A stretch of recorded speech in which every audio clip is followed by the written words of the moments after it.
What should we say? G'day LunaTV, this is Boom Bat Pow. We'll see you soon on the East Coast.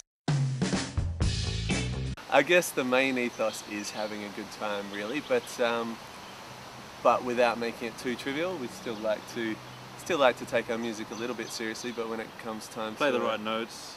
Sometimes, yeah, that happens. And yeah, we started jamming as a three-piece, and then we've sort of expanded from there. Got a girl. We did. We've decided that was very important because we weren't much to look at on stage before that. Before we started this, I just got back from a trip to Japan, and over there, like, bands try really hard to be a genre. Yeah. You know what I mean? And they go all out on like the way the band looks, and all the references are really clear, but you know, they're their own bands. But it's this, there's a real performance aspect to it. And then I sort of came back thinking, well, I like that sort of visual thing. And then it was like, well, what sort of music do we like that's sort of a bit similar?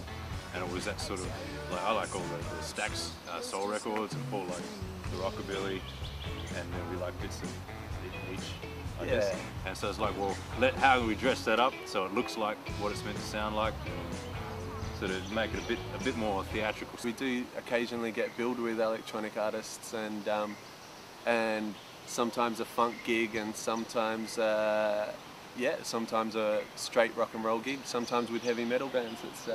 We try and walk the line a little bit. And I guess what we do can be hard to pigeonhole, so we really don't mind where anyone pigeonholes it. It's fine with us. I like James Brown. James Brown's cool. Absolutely. He's funk. That guy. Yeah, he's great. See, I like a lot of old school rockabilly sort of rock and roll. And I don't. This guy doesn't. I like Crash Bash. Oh. Well, I guess we filter each other in what we like and don't like, and then some sort of consensus is reached when we go down the middle, so it ends up having just the right amount of influence from the different ends of the spectrum, I guess. We had 2 tracks kicking around, and we actually, that's pretty much it. We couldn't quite decide, so we thought we'll throw it out there and see which ones people like. Yeah. Yeah, absolutely. We actually we released a little mini album very early on in the band. EP. Long EP. A long EP, short album, but then we did a whole lot of recordings, and some of them were released, and then some of them we weren't as happy with, and then started recording with a new dude in a new sort of venue, and we loved that, so hopefully doing more there, and then eventually we should get one out next year, I hope.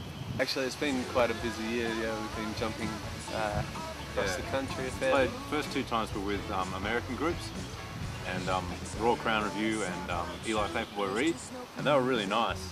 They lent us all their backline gear, and we didn't have to really work too hard, did we? It was fantastic though. Then we just recently did our first own headlining tour, and this is the follow-up one to that. And we like playing festivals, I like playing festivals. We all have day jobs in the band, and playing on the weekend has always been a fantastic release, you know, and it's what we've always done since we started working, and since we're old enough to start going to pubs, it all sort of went together. So for us, going to the pub on the weekend is generally about playing a show. That's not to say we wouldn't pack in our day jobs if a lucrative offer came up. I don't think a band like us could hit #1. Sure, I'm easy. I'll go anywhere with that. Yeah, I mean... I like to see on Rage, like, you know, on Rage where they did #1. Yeah. That's like Paul with his rockabilly guitar. Wow. Yeah, I know that.